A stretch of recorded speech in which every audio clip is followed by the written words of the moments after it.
Here's my review. Sorry I didn't have time to make it to scale or to paint it, but... Stop! You're making a big mistake!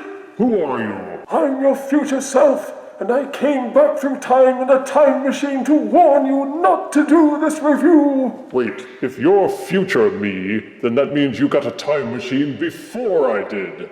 And that would mean that you're actually from the past. What? And if you're from my past, that means I should be warning you about your future. No! Idiot.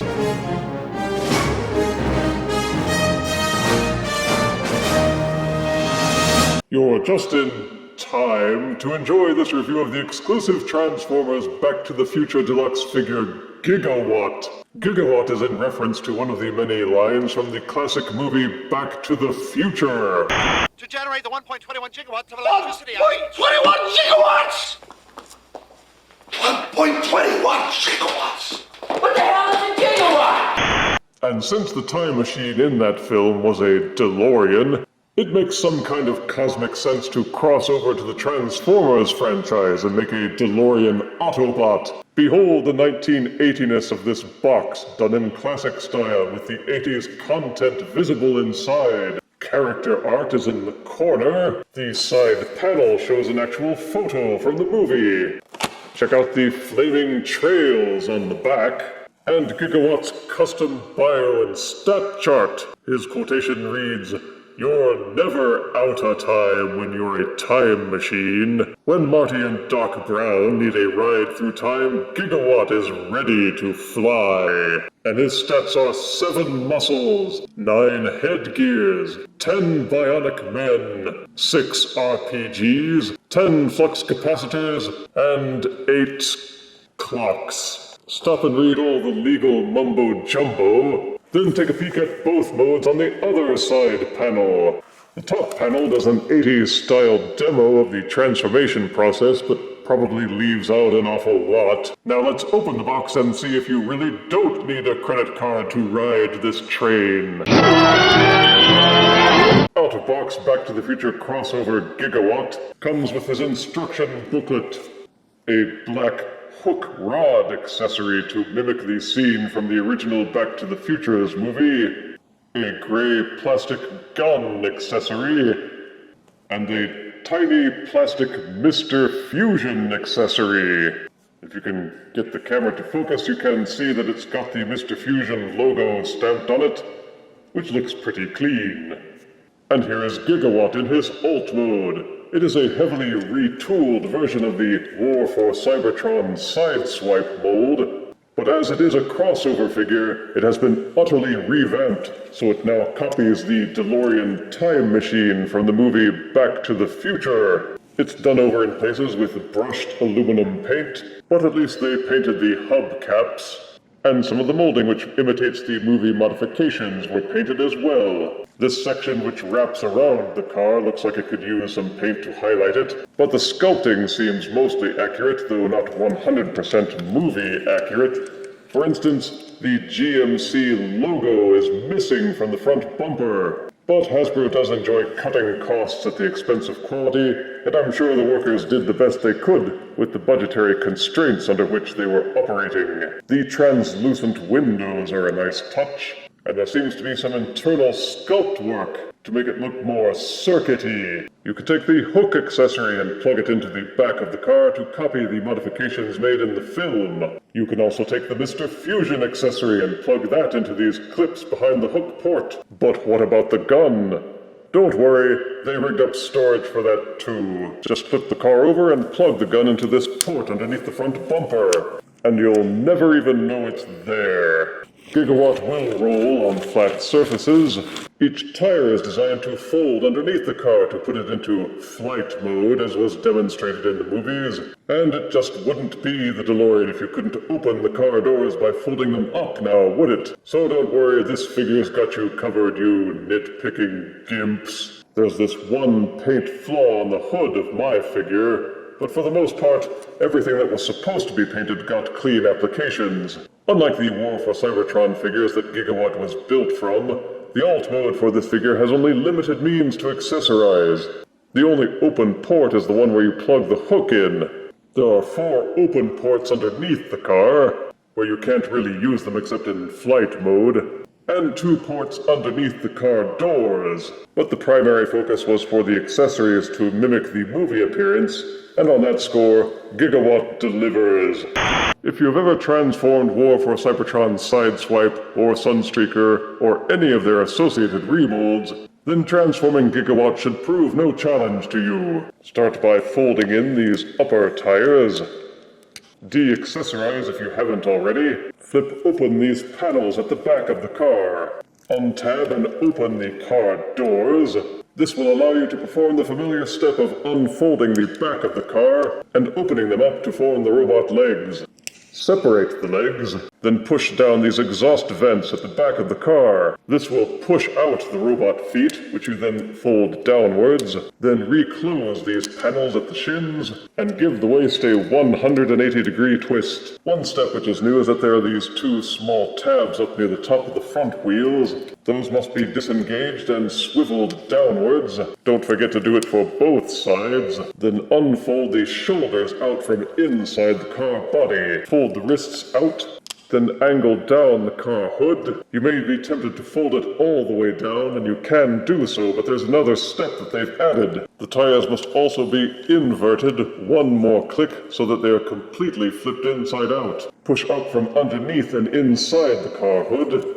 Mine the robot head, and rotate this panel until it is inverted and the flux capacitor is exposed. Then you may take the car hood with this tab and this groove and clamp those together. It's hard to see with this black plastic, but the inside of the shoulder has this groove, and there's this tab on the inside. Those 2 must be pushed together to hold the arms in place. And in robot mode, Gigawatt comes across as broad and squat, mostly because of the shape of the car hood and the chest. It stretches a bit too wide, and also rides up a bit too high. This makes the robot head look like it's always struggling to look over himself. But if you can forgive that, you can start to appreciate the figure a bit more. The head sculpt is unique, though it does seem to emulate other robot figures. It has Optimus Prime's side antenna, it has Megatron's bucket helmet sideburns, and a robot face made up with scientific goggles like Doc Brown. The goggles do nothing. The hook accessory is the only one that appears to be made of the softer, rubbery plastic, and I have to wonder why they did that. Almost every buyer has had to wince as the hook comes out of the box with some degree of warping, which makes it look like Doc Brown blew it out of a can of silly string.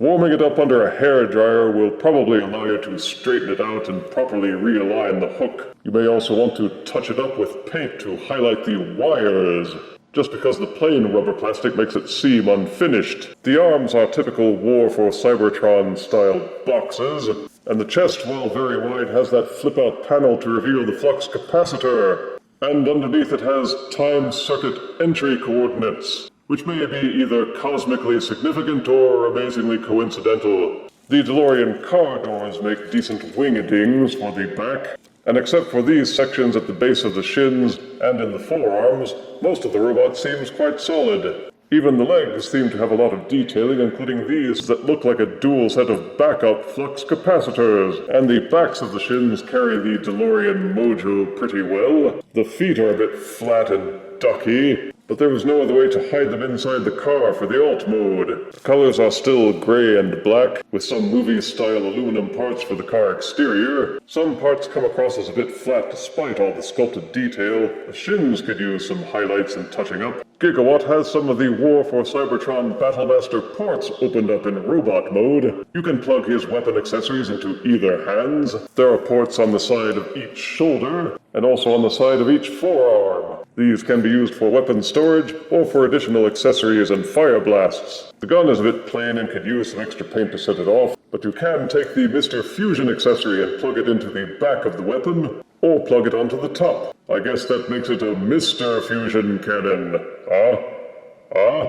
The head will rotate 360 degrees on a ball socket, and also waggle a little bit, although the fit is very tight, and I wish that there was some way that you could extend the head upwards a little bit so that you could see over his chest. Each shoulder will rotate 360 degrees and splay outwards. The mushroom peg allows the upper bicep to swivel 360 degrees, and each arm will bend 90 degrees at the elbow. Each wrist will tilt in and out as part of the transformation, and despite the wide chest, you can get a full 360-degree waist rotation. The wing-a-dings at the back can be angled up and down. Each leg will kick forwards and backwards and splay outwards.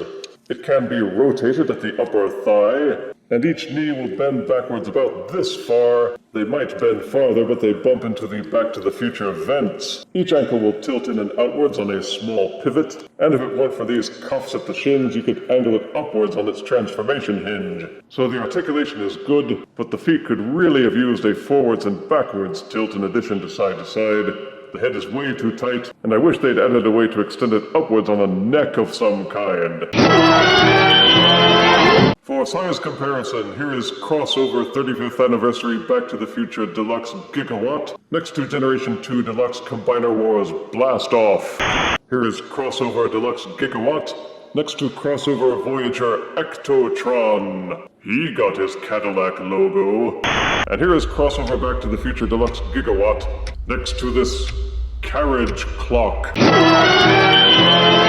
The crossover figures have been hit or miss in overall appeal, but that may well depend on the kind of franchises that are being crossed over. But fans of Back to the Future will want to take a look at this crossover figure, just as Ghostbusters fans would want to check out Ectotron. Gigawatt is still for sale on Hasbro Pulse, for those who can't get enough of that time-traveling car. Positives are that Gigawatt is a fine imitation of the Back to the Future Delorean. With its time circuit modifications, the sculpt and paintwork are good.